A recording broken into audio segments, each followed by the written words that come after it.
NRC की matangda seminar ama hana pangthoklaba matungda process chaunaba sem sagani haina Chief Minister na phongdokri. Chief Minister Banglo da pangthokiba pawgi mifamada CM na pawmi singi wahangi pawkum piraduna haikibada lamdamasi ki miyam da NRC ki matangda chamamnaba ama leiri census chaudana NRC tawba yade NRC tawba state asi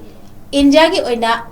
Assam khaktamak ngairi madusu Supreme Court ki directive amagi makhadani maramaduna Assam da NRC tawba yawruba experience leiraba miyot ama yawna Manipur seminar ama pangthoklaba matungda NRC tawnabagi process tawgani haina phongdoki loinana Chief Minister na makhatana leibak asida thokliba issues asiga mari leinana kokomina horiba iho matam khara handoknaba wafam thanglakdi Miyamna pukhatliba issue sing mamutana khangmina kisi thogliba pamdaba thodok singi manungda tronglawbi ki thodok ka mari leinana NIA gi Inspector General ga laingaka toina paw faunari adumoina mag thodok aduda chenari ba sing fanana ba hotnabada matam kharadi changkigani maramaduna miyamna pukning fathaduna laingaka thazaba thambina ba appeal tawrakti ONC dileiba amkuso naijari Saturday am pusida segi awaba sitting phangiba ugi school kaja ga to bati sasa ga me apan bale isi wari saraga aing mamu proxene kurai sumdagi lakpa we leaders in egunaje li toan ba si amai mai ke lakpa ugi wagetel mai ke lakpa uri bu mai ke lakpa hek lakpa ke munaje haidiba wari sabiring smaina in sai wari wena saje ana sai tambigi duaina ugi fazana pamina raga wari saraga sigai ngamde haina raga santi porpa natana pagang singi school katuka singi disturbance liba de nu mugi sara tan jagadoba ugi jana pi wonba sura salbe mugi hinba mayam si aduki mati guare de irang sina aduna once again I kanugi government singi tarapte gaina appeal dawjari karigumba makhangi hesitation tawgadabu orasu hana phajana wari sabiraga sigai ya dena wari sanaga tawgiba taragadi namo gyan taminagani lebak santi pura poisi sarkar na santi pame haisu prajana CSO me amsina punna yaminagadi ku santi kamaina purakani santi pura honabada wari sasi second world war wari saga losingi naikoi isusisu wari saga losin minasi simai tamjage duga naansu tamjagre mamangdasu ugi laigi trebanga ngani dugi thongdu thamoi somna nuaite loirana ji sina demand to pot phau bi family dugi yenga kanda magi kadugi magi ngani dugi laigi trebanga ngani dugi ai apokpaga apokpiga toan nam mafam da thabak tawi haibudusu ugi magi sana mathabak happy na ba cabinet na decision loroga leibni ngaramdi madu JC ki demand ate madu family ki demand ate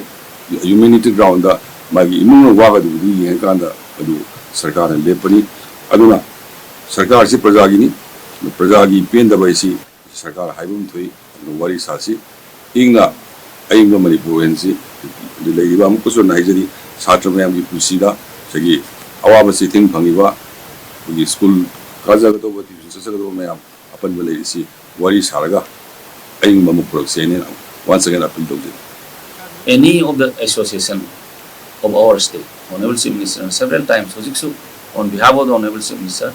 akoina kokomi invite tawjari let us bring peace to the state akoi state sida shanti hanjin hamlo se akoi punamanga daita lomina si adu mathakta toina haijaba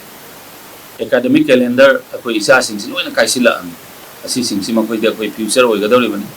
adana makoi hi si so khara yeng bira haga tang kuni thoida akoi honorable chief minister gi secretariat tagi akoina meeting da makta akoi invite tawje formally invite tawje madda home minister amasung senior MLA ani ga loina na amtang akoi kokomina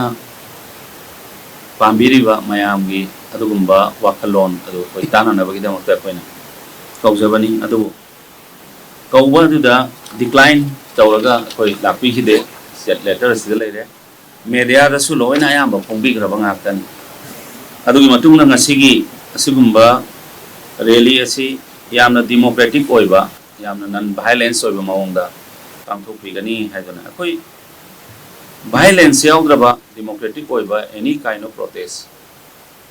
democratic country ꯑꯃꯒꯤ state ꯑꯃ ꯑꯣꯏꯕꯅꯤꯅ ꯑꯩꯈꯣꯏ ꯁꯔꯀꯥꯔꯅ ꯑꯌꯥꯝꯕꯗ tolerate ꯑꯗꯨꯝ ꯇꯧꯖꯕ ꯉꯥꯛꯇꯅꯤ ꯉꯁꯤꯒꯤ ꯔꯦꯂꯤꯒꯤ ꯃꯅꯨꯡꯗ Honorable Chief Minister na from different sides, different lively people. Ngasigi rally to the yauri punamak la kanda Honorable Chief Minister da makoy feelings prajagi apamba punamak singado Honorable Chief Minister na group punamak to ngasai pung amadagi unaba hobiban mayam na thambirakpa mayam gi wakalon mayam na Thamoy da singnadra leramba mayamgi thamoy da phau punam singado yari makhay Honorable Chief Minister na mafam asidagi ayamba unaraga loina hanagi bang haktani adugi maraksida akoy gi kokomi gi